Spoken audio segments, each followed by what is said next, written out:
ভাগ করে নেওয়ার সুখ। শহরের ব্যস্ত রাস্তার এক কোণে দাঁড়িয়েছিল 8 বছরের রাজু। ওর পরনে মলিন জামা, পায়ে জুতো নেই, হাতে একটি ছোট পাত্র আর সামান্য কিছু খাবার। হয়তো সারাদিনে চেষ্টার পর জোগাড় করা ওর একমাত্র আহার। ক্ষুধায় রাজুর পেট যখন চোঁ-চোঁ করছিল, ঠিক তখনই ওর সামনে এসে দাঁড়ালো একটি সাদা রঙের রাস্তার কুকুর। কুকুরটির শরীর ছিল রোগা, হাড় বেরিয়ে আসা।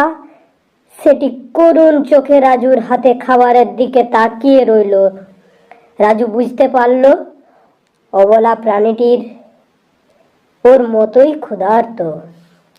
রাজুর নিজের অনেক অভাব, অনেক দুঃখ, কিন্তু সেই মুহূর্তে ওর মনে হলো সামনের এই প্রাণীটির কষ্ট ওর চেয়ে কম নয়। রাজু এক মুহূর্ত দ্বিধা করল না। নিজের খাবারের অর্ধেকটা হাত বাড়িয়ে এগিয়ে দিল কুকুরটির দিকে।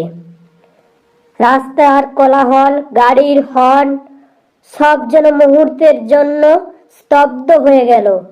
ক্ষুধার্ত কুকুরটি মাথা নিচু করে রাজুর হাত থেকে খাবারটুকু গ্রহণ করল।